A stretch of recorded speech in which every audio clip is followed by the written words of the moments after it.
Si vous visitez l'Irlande du Nord, je vous conseille de vous rendre au musée du Titanic.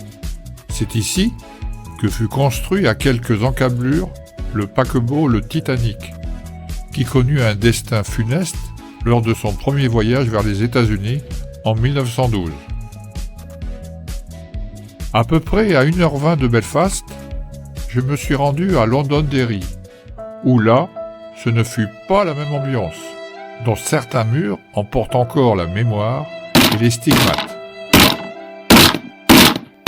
Ce ne sont pas ceux qui infligent le plus de souffrance, mais ceux qui endurent le plus qui vaincront.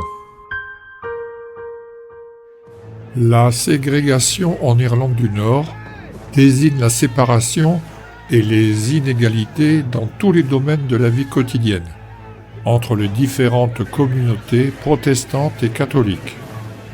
Les industries du lin et de la construction navale ont décliné, entraînant du chômage et des tensions croissantes entre la communauté catholique de Falls et la communauté protestante de South Hill. Elle a longtemps été une volonté politique.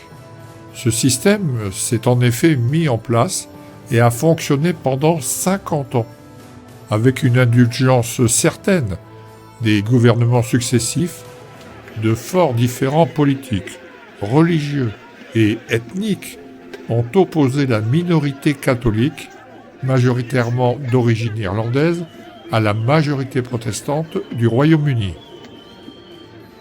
Il y a un peu plus de 50 ans, le 30 janvier 1972, l'armée britannique tirait à balles réelles sur une manifestation pacifique et non armée à Derry, faisant 14 morts et 28 blessés, tous civils, tous victimes des militaires. C'est le Bloody Sunday. En français, le dimanche sanglant, le plus connu de l'histoire moderne irlandaise. Il faut rappeler le contexte pour comprendre ce qui s'est passé et la gravité du crime. Depuis 1966-67, l'Association pour les droits civiques de l'Irlande du Nord, la NICRA, fondée par des communistes, des républicains, des libéraux et des travaillistes, mène une campagne intense pour dénoncer ces fameuses discriminations dans la province d'Irlande du Nord. La NICRA fait suite à la campagne pour une justice sociale, qui a, de 1964 à 1966, publié les preuves des discriminations économiques et sociales dont sont victimes les Irlandais catholiques dans cette partie du Royaume-Uni. Pour vous donner un exemple, lors d'un vote local, un catholique, c'est une voix. Un protestant, c'est 2 voix. Vous comprendrez tout de suite cette discrimination en politique pour avoir un logement ou pour un emploi. Il s'agit maintenant d'obtenir l'égalité des droits. La NICRA s'inspire directement du mouvement des droits civiques afro-américains. Dans mon pays, on va d'abord en prison et ensuite on devient président. Et de Martin Luther King. Et la stratégie non violente face à un gouvernement et à l'armée britannique qui ont rapidement considéré la population irlandaise comme un adversaire. Les manifestations sont interdites depuis août 1971. Mais la NICRA décide d'organiser une marche pacifique à Derry.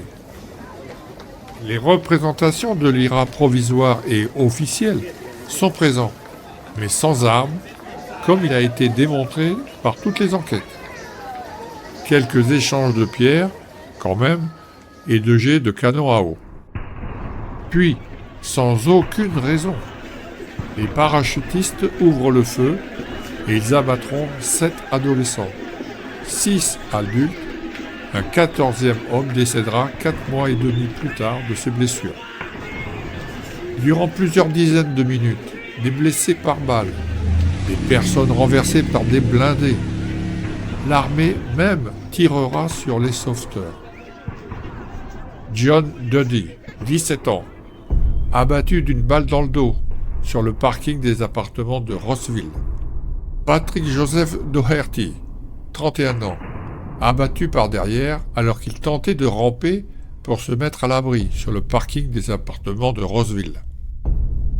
Bernard McKeegan, 41 ans, tué d'une balle à l'arrière de la tête alors qu'il était allé aider Patrick Joseph Doherty en agitant un mouchoir blanc pour indiquer aux soldats ses intentions pacifiques. Hugh Gilmour, 17 ans, après l'avoir touché au coude droit, la balle est entrée dans sa poitrine. Kevin McElhinney, 17 ans, abattu par derrière alors qu'il tentait de ramper pour se mettre à l'abri. Michael Gérard Kelly, 17 ans, touché à l'estomac alors qu'il se tenait près des décombres de la barricade. John Pius Young, 17 ans, touché en pleine tête alors qu'il se tenait près des décombres de la barricade. William McDead, 20 ans, touché au visage à la barricade alors qu'il était en train de quitter les lieux. William Noel Nash, 19 ans, touché à la poitrine près de la barricade. James Joseph Vray, 22 ans, blessé, puis abattu à bout portant alors qu'il était couché sur le sol. Gerald Donaghy, 17 ans, touché à l'estomac tout en essayant de courir pour se mettre à l'abri. Gérard McKinney, 34 ans, touché juste après Gérard Donaghy. William Anthony McKinney, 27 ans, touché par derrière lorsqu'il a tenté d'aider Gérard McKinney. John Johnston, 59 ans, touché à la jambe et à l'épaule gauche. Il est mort 4 mois et demi plus tard. Le mensonge sera démontré 30 à 40 ans plus tard par plusieurs enquêtes officielles. La paix est plus difficile que la guerre. Nous n'avons pas eu peur en résistant. Nous n'aurons pas peur en faisant la paix. Enfin, je terminerai par cette note positive. J'ai vu cette représentation en Irlande du Nord qui dit « Tournons la page sur le passé, luttons pour un avenir meilleur ».